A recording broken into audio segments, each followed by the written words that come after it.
What is good, everybody? Welcome to Talking Commanders with Manny here on the Talking Sports with Manny YouTube channel. Appreciate everybody for tuning in.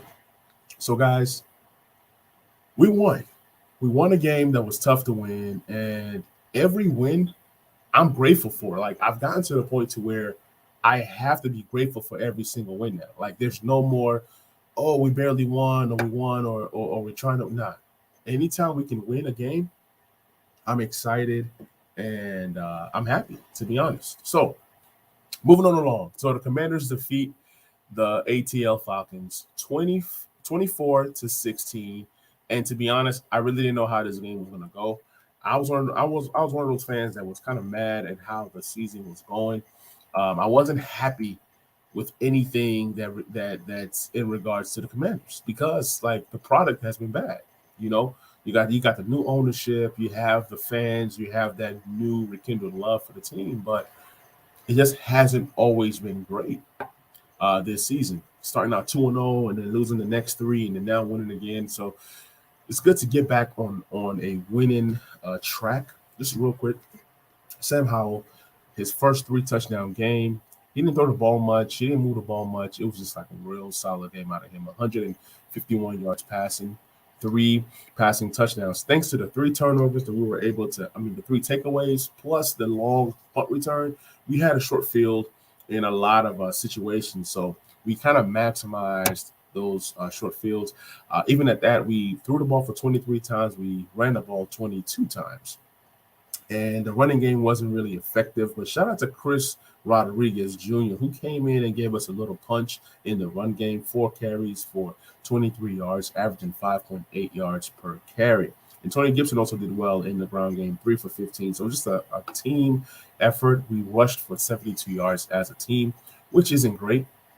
But at the end of the day, a win is a win, right? Now, I'm going live stream because I don't have time to really record this and then put it out. So it's going to be a live stream type episode. So moving on along, Terry was targeted heavily this game.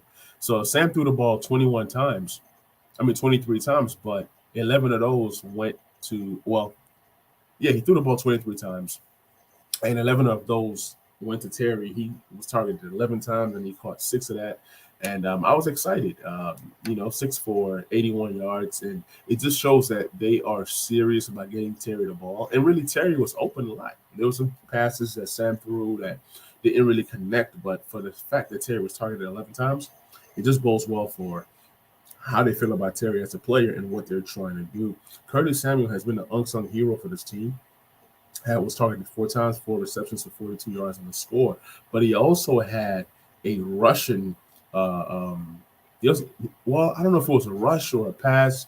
Like when you're around the end zone or when you're around the red zone. Yeah, red zone, trying to score. Sometimes they kind of pitch you the ball, and it's not really a run, but it's more so like maybe you can call it a catch. Sometimes you don't know if it's a catch or run, but the long story short, Curtis Samuel almost had 2 touchdowns total in this game. Moving on along, Brian Robinson, man, this guy has been catching the ball well this season, and he just catches the ball and just makes it into a football play. He caught a 24-yard touchdown, catch and run for a touchdown, and that really kind of like sealed the game and put the game away. He had 2 receptions for 25 yards. So shout out to Brian Robinson being available and being a guy that can score the ball. So he's been scoring. He's been one of our consistent scorers this year, and I believe this is his maybe second, maybe third receiving touchdown. I'll go back and I'll check on that. But I know for a fact that he has 2 receiving touchdowns. I remember one versus Arizona and this one in particular. So it's good to see Brian Robinson being involved in the pass game. And then shout out to Antonio Gibson, the guy that we were all ready to kind of like push away. He had 1 catch for 1 yard and 1 touchdown, 1 target, long of 1. So 1-1-1 across the board. But he truly has stepped up. And I like how they're using Antonio Gibson, limit his carries, limit his touches, use him more in the passing game than in the actual rushing game. So it was a good team effort. Defensively, Cody Barton has gotten a lot of hate. He's not the best coverage guy. We all know that, but he has to run the ball. He led us with 14 tackles. 5 of those were solo. So yeah, Cody Barton has been around the ball. And Cameron Pearl, man, 11 tackles. 8 of those were solo. Kendall Fuller was magnificent this game. 9 tackles. He also had an interception. Jamin Davis, man, shout out to him for intercepting the ball with 26 seconds left to go. And that's really what put the game away. It was a clutch interception. That was his first interception of his career. He also had a sack in this game. So Jamie Davis was all over the place along with 8 tackles. Um, Jonathan Allen, St. Jude, shout out to him with 6 tackles and an interception as well. ATL came in with a lot of big receivers, big targets. You have John Smith as a 6'3". You have Mac Hollins at 6'4". You had Kyle Pitts at 6'6", and Drake London at 6'4". So they have lots of big talent, and I think that the team held their own. Speaking of holding your own on defense, shout out to a guy like Danny Johnson who just stayed ready. You know, if you stay ready, you never have to get ready. So he just kind of stayed ready. He was able to come into the game and make an impact. I think he played fairly well. He started over Forbes, and Forbes, I don't believe, got into the game at all. Like sometimes when a player is not playing well, you have to make the tough decisions and bench that player. You can't say, "Oh, Forbes is a first round pick," or "Forbes is this, Forbes is that." No, Forbes wasn't good, so you have to bench a Forbes, and you have to be able to make decisions like this. So Danny Johnson comes in, and the secondary looks slightly better. I'm not saying that the secondary looks good. They look better, and you can say, "Oh, well, they're playing ATL and this and that." Look, ATL is talented, and like I said, the Commanders have not been able to cover anybody. So Drake London had 12 targets, 9 receptions for 125 yards. That's great, especially for a lot of you guys' fantasy teams. You can start any receiver versus Washington, and you can rest assured that receiver is going to have the best game of the season, and that's what happened. Drake London with 12 targets, 9 receptions, and 125 yards. What saved us was that he was not able to capitalize with a score. So nothing really has changed with this Commanders secondary or defense. It's still very, very bad. I think Kyle Pitts scored his first touchdown of the season. That goes to tell you something. 4 receptions, 43 yards on the score. Also, Jonnu Smith scored his first touchdown in 31 games. I'm telling you, people go off versus the Commanders. Van Jefferson almost had a long target that almost resulted in a touchdown. It was just that Van Jefferson wasn't able to catch it. And mind you, he just got to ATL. So the defense still has a lot to work on, especially in the back end. Losing a guy like Derek Forrest, losing a guy like Jeremy Reeves, you're really thin at safety. And then now you're going to have more snaps for guys like Percy Butler and the rest. So Khaleke Hudson, let's talk about Khaleke Hudson for a minute, man. Where the momentum shifted for the Commanders was when Khaleke Hudson was able to stop that 2-point conversion. Algier ran the ball after ATL scores to make it 24-16. Instead of going for the extra point, they say because of the analytics, blah, blah, in the third quarter. The analytics says, or in the fourth quarter, that like in that fourth quarter, they say that the analytics says to go for 2 to make it a 24-18 game, which makes no sense to me. You don't get that, then you lose all momentum. So now that you didn't get it, now you're trying your hardest to score a touchdown in a 2-point conversion to tie the game at the end, which doesn't make any sense when you could have just gone for 17. And then let's say you scored a touchdown, then you can go for the 2-point conversion at the end of the game. Anyways, right? Kind of like how the Commanders could have gone for 2 to end that Eagles game, but it's debatable. I loved going for overtime in that Eagles game, but we're not talking about the Eagles game. We're talking about this game, Commanders versus the Falcons. Falcons did a lot of good things. They were able to sack Sam Howell 5 times. Who doesn't sack Sam Howell over five times? Calais Campbell, as old as he is, the old dinosaur Calais Campbell, got him a sack. Bud Dupree and Arnold Ebikiti both combined for 1.5 sacks each. And then Grady Jarrett had a sack as well. So, I mean, their defense played well. Where it was an advantage for the Commanders was that the Commanders did not have a fumble, nor did Sam Howell throw a pick. So for the Commanders to win, you have to play mistake-free football. Not only playing mistake-free football, you also have to play the kind of football to where you're getting takeaway. So in the takeaway battle, 3-0, you're most likely going to win just about every game when you are a +3 in the turnover battle. So that's great for the Commanders. St. Juice, man, shout out to him getting that INT in the end zone. He did something great. I mean, I think he was solid. But like I said, there's some things that we need to shore up in the secondary. Um, Casey Toohill, shout out to him having the best game of his career with 2 sacks and then 1 coming in the clutch. So you got to give a big shout out to Casey Toohill, losing sweat. Toohill coming in, sliding in, and just plugging into what the Commanders do. Um, we're probably wondering why. How come the guys in the middle are not getting as many sacks as they were last year? You know, things happen. It's hard to have multiple guys have high sack totals. So it is what it is. So yeah, man. Khalid Hudson, Benjamin St. Juice, Casey Toohill, Danny Johnson, Jamin Davis, Sam Howell, obviously with 3 touchdowns, 0 picks, and then Terry McLaurin being targeted 11 times and then coming up big with play after play. And then, of course, Curtis Samuel. So did I forget anybody? Let me know in the comment section. Yeah, it was just a great team win. One to kind of get excited about. Wasn't the best win, but a win is a win. And we're now seeing how tough it is to get wins in this league. You see the 49ers go down. You see the Eagles go down to teams that are not necessarily good. So when you can get a quality win, which I felt this is a quality win at ATL, it just bodes well. I live 4 hours away from ATL, living in Nashville, and I could have gone to the game, but I said to myself, what if the Commanders lose? They've been giving out bad products, and then it just is what it is. So with that being said, this is my first Commanders gear. For those of you guys that are listening to the audio version, come on the Talking Sports with Man YouTube channel so you guys can see my new, fresh Commanders hat.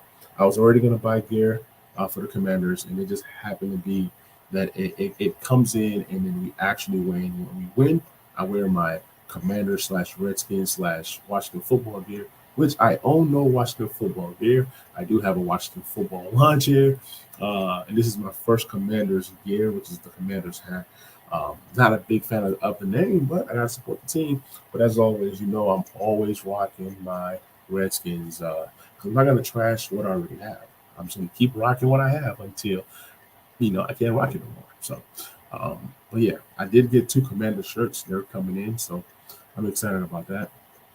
So let's kind of see where the Commanders players rank around the NFL right now. Sam Howell is the number 9th guy in passing yards right now with 1,500 passing yards. I know stats don't mean everything, but stats do mean something. I mean, he's playing well, 1,500 yards passing in a game where he didn't even pass as much. Had he passed more yesterday, he could possibly have been number 8 or even number 7 in the pecking order of yards and things of that nature. Yeah, Sam Howell has been great all season long, and I'm proud of him, man. I'm proud to say that he's our QB. And Sam Howell had one of his normal passing games. Like I said, he'll be a top 5 guy right now in passing yards. So you got to give him his flowers. You got to give him his credit to where credit is due. And the last 2 games, it's been really, really solid. Started out the year very, very bad with that 4 touchdown and 4 interception game versus Buffalo, and now he's at 9 touchdowns and 6 INTs. That's pretty solid. I mean, you have guys like Josh Allen who has 13 touchdowns, 6 INTs. You have guys like Jalen Hurts, who people love so much. Jalen Hurts is at 7 touchdowns, 7 INTs right now. So you got to give credit to what Sam Howell is doing. Not only is he producing the stats, like I'm a numbers guy. I love stats, but at the same time, he's helping to produce some wins right now. Now, one stat that I do not like right now for Sam Howell is that he leads the NFL in sacks, like in terms of being sacked. He's been sacked 34 times, and that's not good for your starting QB. You keep at this pace, you're not going to last very long in the NFL. It's only been 6 games, and you've been sacked 34 times. That's not a good look. That's not a good look at all. In passing touchdowns, Sam Howell is tied for 9th right now in the NFL. In yards, I talked about it earlier. He is tied. He's number 9 right now. In INTs, let's see where he ranks. Sam Howell he's up there. He'll be technically tied third with multiple guys with 6 INTs, but he doesn't lead the league in INTs, which is a blessing because of how the season started. Jimmy G and Jalen Hurts are 1 and 2 in INTs, including Mac Jones. So those are your guys right now: Jalen Hurts, Jimmy G, and Jalen Hurts is turning over the ball at crucial moments of a time. So for me, being a Commanders fan, I'm excited about that. Give me all the Jalen Hurts INTs. So when you compare Love Samuels right now with everybody else in the league, it's just going well. It's going well for the Commanders. So I am loving that. Let's look at overall stats for the Commanders. Let's look at where we are as a team, who's leading us as a group, and then we'll go ahead and wrap up this stream. Um, right now, like I already talked about Sam, he's doing pretty solid. I'll do um, a analysis on if Sam keeps up at this pace, right? Maybe we're not looking at another QB. I really think that Sam has a potential to be a franchise QB, and I hope he is. Right now, he's averaging 250 passing yards per game. If he kept that over a 17-game course season, that's 4,200 yards passing, and that's pretty solid. That's pretty solid. 4,200 yards passing is pretty solid, and that's going to produce at least one 1,000-yard wide receiver, maybe two, maybe a couple guys with 700s, 500, things of that nature. So, like I said, I like to look at the numbers, kind of play around with the numbers, and kind of see a potential of where this team could potentially go. So, let me get back to my screen. All right, so we looked at that, and Sam right now is at 9 TDs over a course of 6 games. He's averaging 1.5 touchdowns a game, which isn't bad. Um, some guys don't even throw 2 touchdowns a game. So over a course of 17 games, if he's fully healthy, he'll have about 25 and a half touchdowns, around 26. That's solid. The INTs, I hope I don't see another INT out of Sam, but with 6 INTs in 6 games, that's roughly 17. That's approximately 17 INTs. So you're looking at 26 TDs, 17 INTs. That's not good. I think that the INT numbers go down. You're looking at maybe like around 12, 27, 26, 27 touchdowns, 12 INTs. That's a solid season. That's like a Derek Carr type season, a Jared Goff type season. So Sam is showing that he belongs in the NFL. He belongs in the league, and you can only go up from here. You look at Brian Robinson. He's leading the Commanders right now with 302 yards rushing, and that's not great. That's 50 rushing yards per game. That's pretty bad. But over a course of 17 games, then you're looking at 855 yards rushing. Hopefully that number picks up. And then if it's picking up in terms of helping us to win, then that's great. That's what you want to see. You don't want to pick up stats just to pick up stats, right? But the biggest stat that I think that Brian Robinson is bringing to the table right now is that he has 3 rushing touchdowns, right? Not only does he have 3 rushing touchdowns, he has 11 receptions for 113 yards and 2 additional scores. So right now, Ryan Robinson has 5 touchdowns for the Commanders. Like I said, he's leading the Commanders in scoring. He's our top touchdown getter, our top offensive weapon right now. Also, you got to give credit to Curtis Samuel. He's a guy that was counted out. People were saying that De'Ami Brown, including me, was going to take over and make Curtis Samuel expendable. Look, Curtis Samuel is more important to the team than a lot of these other receiver weapons. Like Terry is good. Terry's been consistent. Terry's averaging 57 yards per game, but at the same time, and Curtis Samuel is what's needed on this team. He brings a lot of different elements to his game. But yeah, Curtis Samuel, man, he's been great. I believe does he have a rushing touchdown this year? No, he doesn't have a rushing touchdown, but he does have 2 receiving touchdowns. And it just seems like Curtis Samuel makes big plays after big plays after big plays. His numbers don't do justice for what he means to the team, as well as a guy like Logan Thomas, who also has 2 touchdowns so far this season. Logan Thomas had his best game in a while last week, and then he, brings that up with does plays another great game. So yeah, man, shout out to the guys that are producing. Let's look at some defensive guys before we go ahead and end this stream. Um, you have, but before that, I did talk about Terry. Terry's averaging 57 yards per game right now. Over a 17 game course season, if he's fully healthy, that's 969 yards per game. Do you guys think Terry hits another 1,000 yard season? Let me know in the comment section. Right now, he's on pace for 969. I think he gets 1,000 yards. He's gonna have one of these breakout games that's gonna like really shoot his numbers up. We're just waiting on it right now. This team doesn't seem to be like I mean, you can say they're a high volume passing team, I guess, ish.